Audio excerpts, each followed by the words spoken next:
Thought Bubble Audio.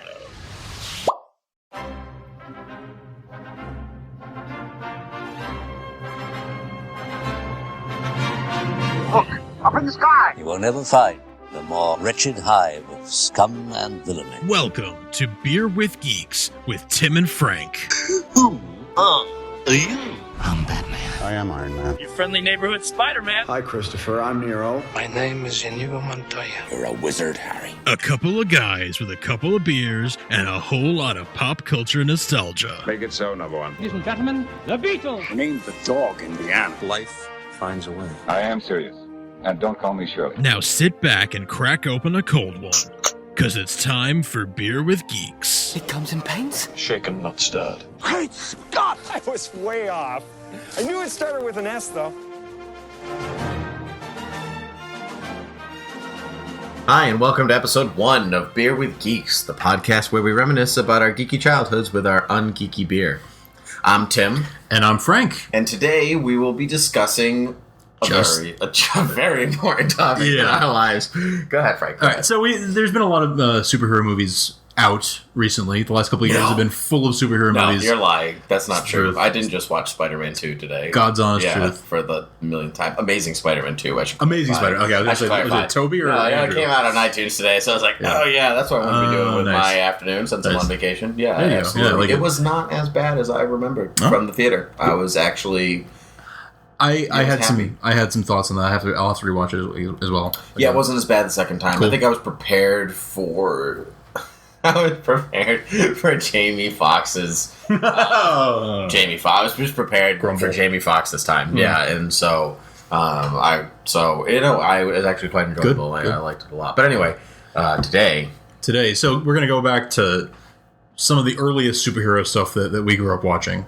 And that is the early 2000s Justice League and Justice League Unlimited cartoons. Yes, and it was because they were amazing. They were amazing. Oh, okay. I want to. Do you remember the first time you saw it? I didn't see it when it first aired. Okay, I did not see it when it first aired. So yes, I do, because it was a bit later. Okay. I remember watching it when the first episode aired. Yeah. And I had this. I don't know what it. I was a weird child. Well, an understatement of the century. But I was. Oh no, I was a weird nerdy child because I didn't watch Bruce Timm's Batman animated series all the time. I watched a good chunk of it, but Spider-Man on Fox was on at the same time, and so that actually grabbed my attention more. Which is interesting because now you're like that. I'm a bigger Batman fan. Yeah, but. So that was interesting. But when it flopped over to WB in its 4th season, that's when I really started watching that one. And I loved, the whole design. He was all black with the gray, and he didn't have the yellow oval or anything like that. And then Batman Beyond came out, and I remember watching the first episode when it was on at like 8 o'clock at night. It was this big deal premiere, and in the first 5 minutes, Batman almost uses a gun. And then he's old, and then it's this kid, and as a kid, I'm like, no, this show is stupid. I'm never watching this show. And then I didn't watch the show. I really didn't. Every so often I'd catch it, and I eventually warmed up to it when you hear oh, Mr. Freeze is going to be on, and you're like, sweet, Mr. Freeze. And then that's how the show kind of got me in, was going back to the old villains. So. When Justice League started, I was like, yes, we're going back to awesome Batman. Right. It's going to be great. And so it starts off, and he's got super long ears, and he's blue again, and I'm like, no, this show is stupid. I'm not going to watch it. So prejudicial. I am really, really stringent on my looks for The Dark Knight. That's interesting. That's very interesting.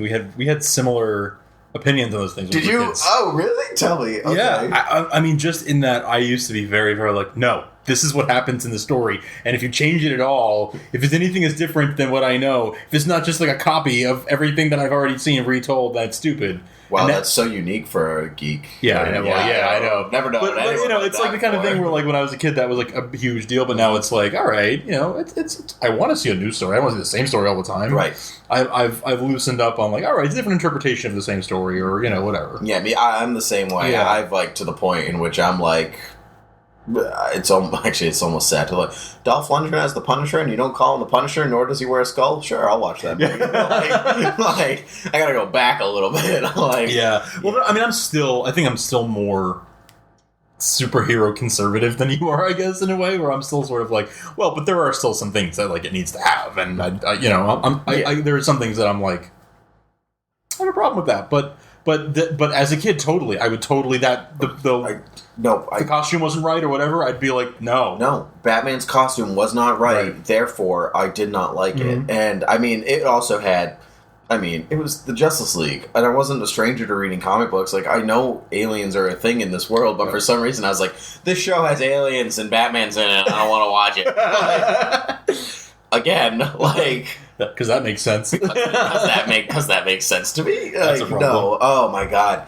No, that didn't make any sense. Although I did read later, or watch that, they redesigned Batman to look more like Batman Beyond... so that it would see the transition, the progression of the stories in chronological order. Makes a lot of sense. Which was awesome when you say it like that. But at me, as I don't know when I was maybe like, I don't know, the show came out like 14 years ago. So I don't know, however old I was 14 years ago.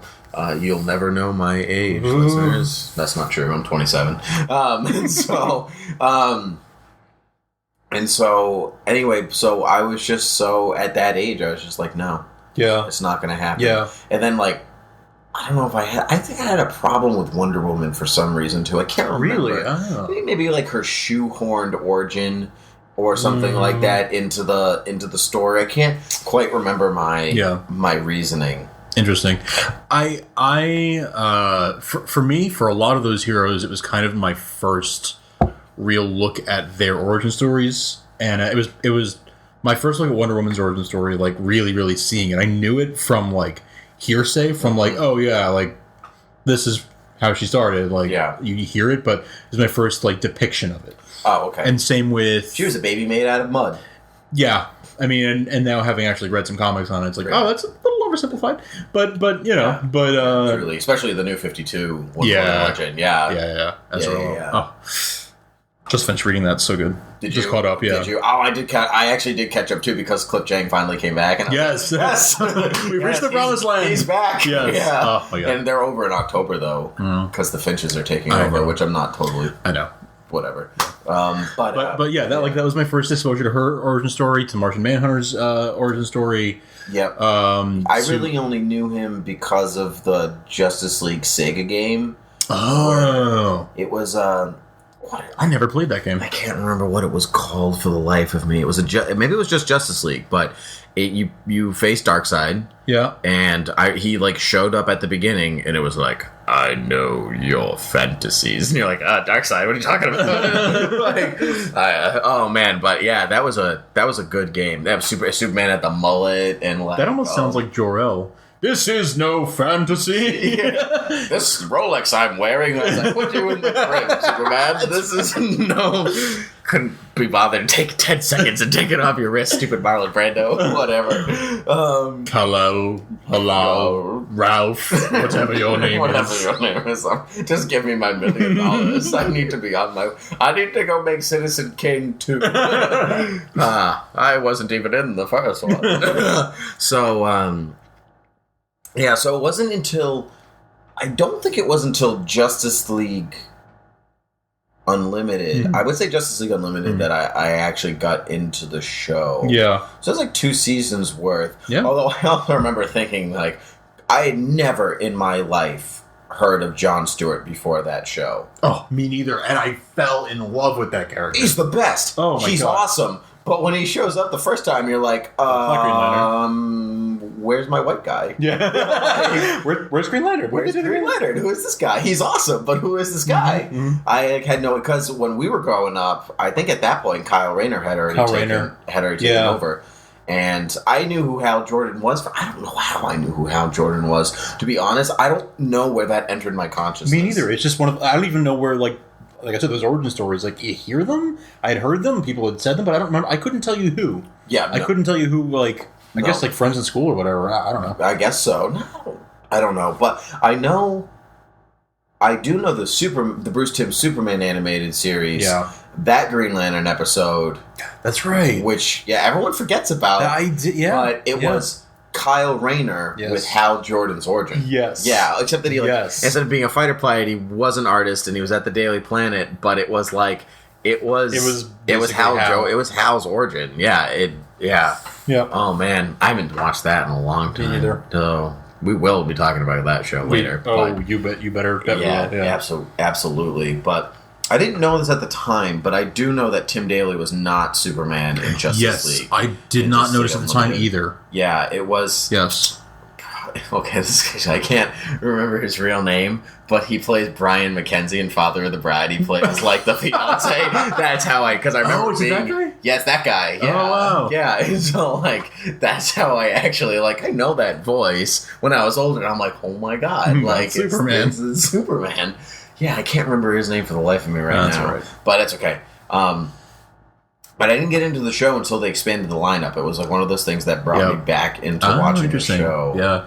Yeah, which then at that time was just so many people. It was huge. It was awesome. It really was unlimited. Like, you never knew who they were going to bring in. It would be Vic Sage one week. It would be, Green Arrow another week. I mean, it would go from the obscure to the well known. Yep. Yeah. I mean, that was. Yeah, and then they really started forming they had formed their own continuity, obviously, before, but then when they really, like, the Huntress is hooking up with the Question, but he doesn't have a mouth, so this is really going to get interesting. That's right. Yeah, actually, one of my favorite episodes of the whole run of the show, I think it's called Date Night. Double Date. Double Date. That's my favorite. That's my favorite. Yes. Yes. Green Arrow, Black Canary, and the Huntress and the Question. Yep, that's my favorite episode. Tobias Whale. Yeah, that episode is awesome. My favorite is when when Green Lantern is on the back of the motorcycle and Black Canary is in the front. Green Arrow, yeah.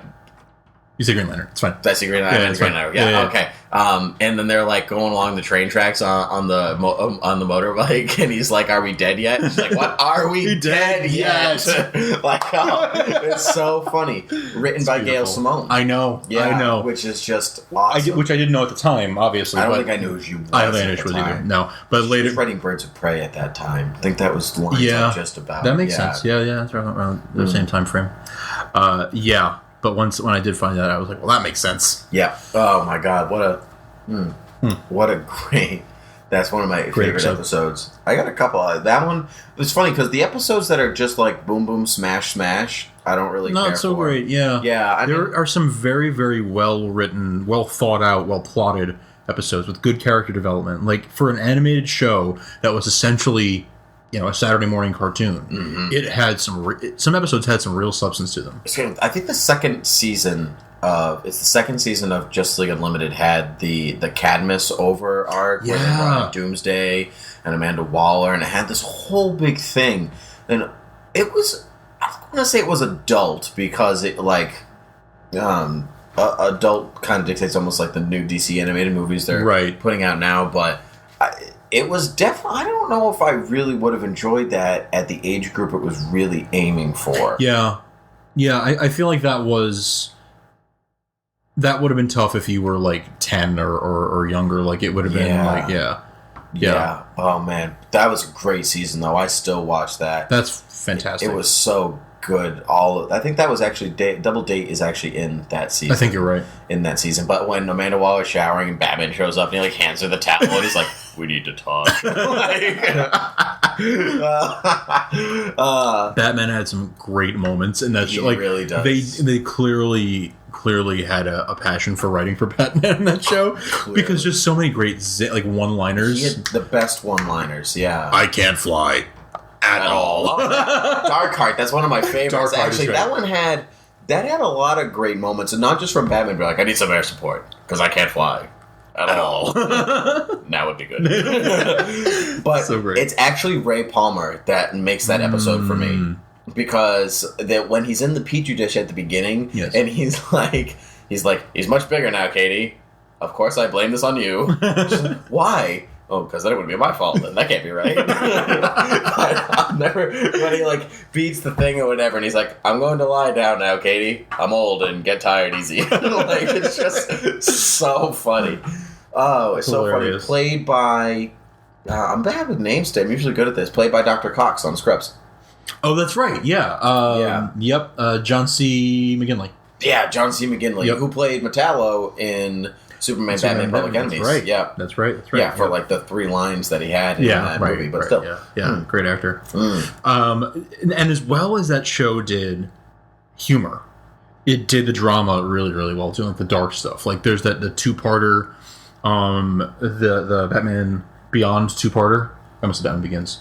That the one where they go into the future, they go to the Wild West in the first part, and then they go, yes, that had some pretty, actually, that did have some dark moments. Oh, that's right, because Terry dies. Exactly. Spoilers, yeah. Wow.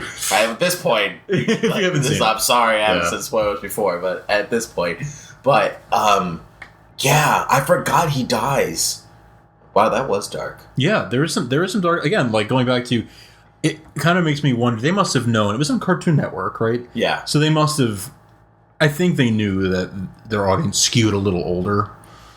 Oh yeah, totally. And there was some stuff there. I mean, they like you said, it wasn't as far as like the DC animated universe goes with like actually you can actually see blood sometimes, and there's like actual some serious stuff goes on. But it didn't go that far. But it's still skewed a little more adult than you would expect a Saturday morning cartoon or something like that. Well, that season did, but then they pulled it back in the last season, which I think the show really suffered at that point. It didn't.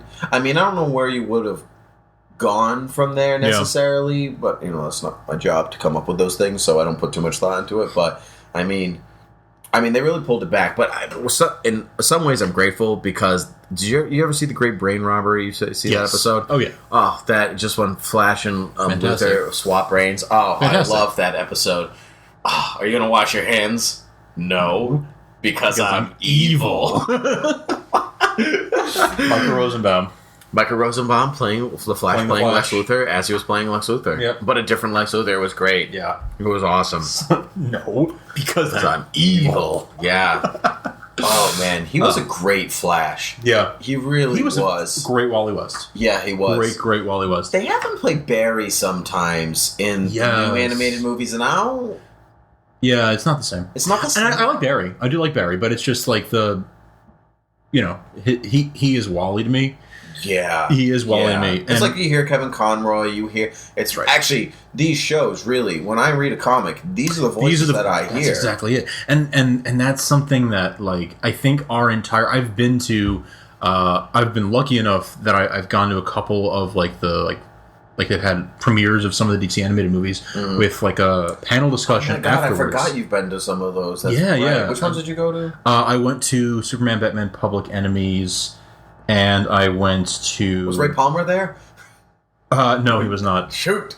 Kevin Conroy was there, and Tim Daly was there.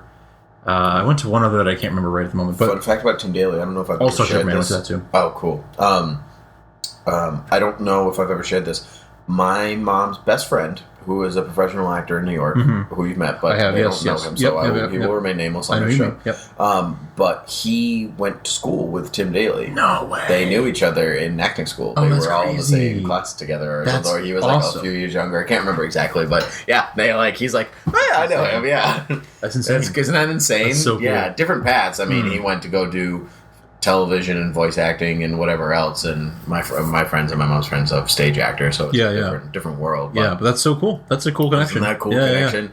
Yeah. It's like a connection that I'm like I care about. Like, that's as close as I'm getting. Right. Yeah. But yeah. Anyway, sorry. I've been lucky enough to go to those events, and people have said in the Q&A, like, Kevin, whenever I read a Batman comic, yours is the voice that I hear for Batman. Yeah, and Kevin Smith says that all the time. Yeah, a lot of people say that, and it's. I think that is pretty much, ubiquitous for our generation. I think that most people who grew up watching these shows, those are the voices you hear, those are the mannerisms you picture, and that's Yep. That is our concept of that character, or of those characters. It is so true. Well, 2 points on this. One is that Scott Snyder, the guy who writes Batman now, grew up on that show too, and he said the same thing. He's like, that's my Batman. That's who I imagine is in the stories that I'm writing. Yep. And so, which is probably why I really enjoy what he's writing, because I'm like, I connect with the way that he writes that character, because that's what we watch for years and years and years. But then on top of that, I was just playing Arkham Origins, the third in the Arkham game. I had some time to kill, and my friend borrowed it, gave it back, and I plugged it in. It was like downloadable content, Cold Heart or whatever, and I was like, oh, the Mr. Freeze downloadable content I haven't played yet. So I'm playing it, and I'm going through it, and I'm like, holy crap, these guys were fans of the show. Like, because the characters, just the few characters that you come across in it, and then the way that they tell his origin, whatever else, it's basically the Mr. Freeze animated series origin. Not just like, oh, Nora, and like, oh, it's not just that, but one, it's the guy who voices him, all this stuff, but like, I can't remember the name. There's 2 big Mr. Freeze episodes in the original animated show. One in the Batman. Yeah, one was the first one, the Emmy Award winning one. Heart of Ice, and then it was the other one in which like this like rich old tycoon basically wants to like become Mr. Freeze so he can also live forever like Mr. Freeze, and that guy is in that downloadable content, and it's like he's like, you pass by his suit and it's like the same suit that he wore in the animated series, and it's like, wow, that just all around the world, that was our Batman. It's so true. But I mean, we've been watching Kevin Conroy play that part for over 20 years. Over 20, almost 25. But yeah, but over 20 years. Almost 20 years he's been playing that part. Yeah, that's the voice I hear. But I hear that. Like, let's go if I go to that Justice League show, I hear Kevin Conroy. I hear Tim Daly. I'm sorry, I do hear Tim Daly. Brian McKenzie from Father of the Bride, but I hear Tim Daly. Yeah. I hear Michael Rosenbaum. Yep. When I read The Flash. I can't remember the name of the woman who plays Wonder Woman. Yeah. But her voice is in my head too, mainly because I didn't grow up on Linda Carter. It was not a show that I didn't watch her show. Nope. So she's just not she's not in my realm the same way. Mm-hmm. But no disrespect to Linda Carter, but no disrespect whatsoever. She just out of those 3 original shows, she was the one that it just wasn't in syndication. That's right. Truthfully, that's right. That's why we didn't have the opportunity to watch it. Yeah. That's right. But whereas George Reeves and Adam West were. Yeah, they were in syndication when we were growing up, so we watched them. But yeah, I hear all the Clancy Brown. Clancy Brown, Lex. Yeah. I hear David Warner for Ra's al Ghul, the guy who was the scientist from the second Ninja Turtles movie. Like, really? That's who played Ra's al Ghul in the animated series. Oh, that's really... And he was Billy Zane's bodyguard in Titanic. That's right. That's right. That's my... So even when Liam Neeson played him and I was like, you were good, you were no David Warner. Well, yeah, I mean, it's and it's got nothing to do with his acting chops. It's just like, it's the nostalgia. It's the nostalgia. It's really what it comes down to. I argue that sometimes it is the acting chops. I'm sorry, I meant not Liam Neeson's acting chops. Oh, okay. Sorry. I was going to say, don't you dare disrespect any of those actors. I am not. Clancy Brown was a trash actor. Oh, that is... Absolutely. I mean, it has nothing against Liam Neeson as not being a good enough actor. It's just, you have that nostalgia, and you have that... You associate the character with that actor. No, it's so... no, you're absolutely right. And he did a phenomenal job on top of it. Yeah. Oh, so good. All of them did such a great job. It's sad the show... I mean, it's sad. The show only lasted 5 seasons. That's, like, tremendous for a cartoon. For a cartoon, yeah. That's unbelievable. It's great traction. Yeah. The stories that we got out of that show. Great. Thoughts on the finale of that show? The Dark Side one, where Superman's like, I live in a world of cardboard. Yes. Awesome. And he finally cuts loose. Awesome finale. Although, I mean, I didn't think about it because it's a cartoon and I don't think about it the same way. He basically does the Zack Snyder Superman before the Zack Snyder Superman. That's kind of true, yeah. That's true. I haven't thought about that just now. Yeah, and so he basically, that's what he does, and nobody... How does it really... I remember him punching Darkseid all the way through the buildings, but I don't remember... There's a lot of destruction. Lots of destruction. I don't remember exactly what happened to Darkseid at the end. back to Apocalypse. Yeah, somehow. Died. He exploded in energy. Something that would happen. Some sci-fi superhero. Yeah. Yeah. The finale that finale was not as good as the finale from the previous season where Flash runs around the world. Yes. A bunch of times and keeps punching Luther Brainiac. That's right. Lou Brainiac. Yeah. Brain Thor. Yeah, sure. Luthiac.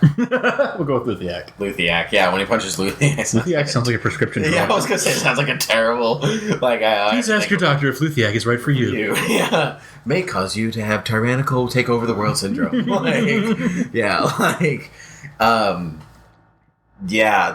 That finale was amazing. And then he almost disappears into the Speed Force like Crisis on Infinite Earths. Yes. But then doesn't because he's Wally. That's right. That's right. And not Barry. It's an homage, but didn't quite. Yeah. How about the episode where, you start to see the different realities bleed together, and like Hal Jordan shows up for a second. Oh, that's the time traveling. Is that episode? That's the time. That's the one where Terry died. That's the one. That is that one. You're right. You're right. Yes. So, Hal Jordan, I'm caught up. Don't worry. Yeah. Just for that second, I still want to know where I know Hal Jordan because I started reading comics just about the time that he was resurrected and came back. But I knew who he was through my childhood. Yep. But I didn't know who John Storm. I didn't even think I knew who Wally West was. But I knew. Barry. Knew Hal Jordan. I didn't know Barry, I think. Oh, okay. But I knew... I don't know. Now I'm confused. Yeah. It really speaks to how this stuff is all like... People say it all the time, but it's like the mythology of our age, of our generation, where this is just... It's just in the culture. Yeah. Everyone knows Superman and Kryptonite and Batman... And the Batcave, and the Joker. Like everyone knows this stuff. Everyone knows this. Like it would be good going. Like if you went back to ancient Greece, they're all gonna know Zeus. Everyone knows Hercules. Yeah. Or Heracles, or if you're a history fan out there, yes, Heracles was Greece. That's right. Hercules was Rome. That's right. So every movie and TV show you've ever watched has lied to you.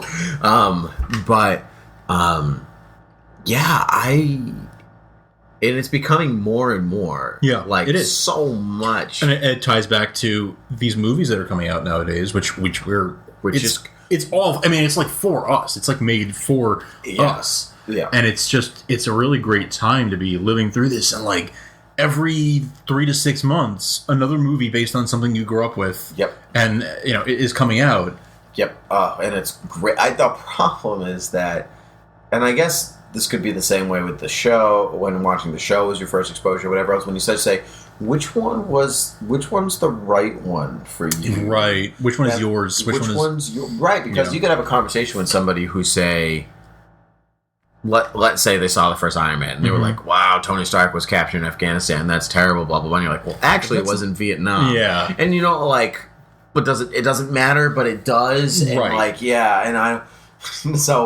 but I mean, like, to a comic fan in the 90s watching that Batman show, because we're talking about Justice League, I'll use that one. You could be like, oh, that time that Wally West formed the Justice League, and then everyone from the 60s, 70s, and 80s is going to be like, excuse you, Barry Allen helped form the Justice League. Excuse you. Yep. Same idea. Yep. Or even with Green Lantern, it's like, go 5 years and it's a different Green Lantern suddenly. It's. And people get very, very when it's like your first Bond. It really is. It really is. Which one's your Green Lantern? Yeah, it's or your first Doctor. Or your first Doctor. Yeah. And it's like when Peter Capaldi is my first Doctor.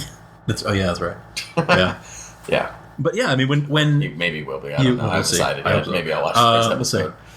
Give it a shot. I've tried all of them. All right, that's another. Technically, the Invisible Man from Heroes is whatever. Christopher Eccleston is my first Doctor. Who is in that HBO show, The Leftovers? Oh, is he? Yeah, I just started watching it. He's in it. And I was like, oh my god, Christopher Eccleston, the Doctor, and he's American. Was also Malekith in Thor: The Dark World. Yes, that's right. Yeah, that's right, under loads and loads of makeup, so not that you would know, but he was. But he was there. Yeah. Yeah. But how do we get on that? Yeah, it's true. Like Green Lantern, when Hal came back, all the Kyle fans were upset. And that's true because they grew up with Kyle. Yeah. Well, when Barry Allen came back, all the fans were upset with that. Like, all the Wally friends were all, and they were like, "Wait, first Kyle, now Wally." Like, you know, it was get rid of the originals. Yeah. It's true. It's kind of like the reverse effects that people who were around long. It's a reverse flash, you might even say. Oh, okay. Well, I think we're going to leave it there at that bad pun. I think so. Yep, excellent. Okay, well, it's been fun chatting with you, as always. We'll probably continue to chat once this microphone is off. Sounds good. All right, well, for all of you out there... we were, in fact, drinking beer. Yeah, so cheers.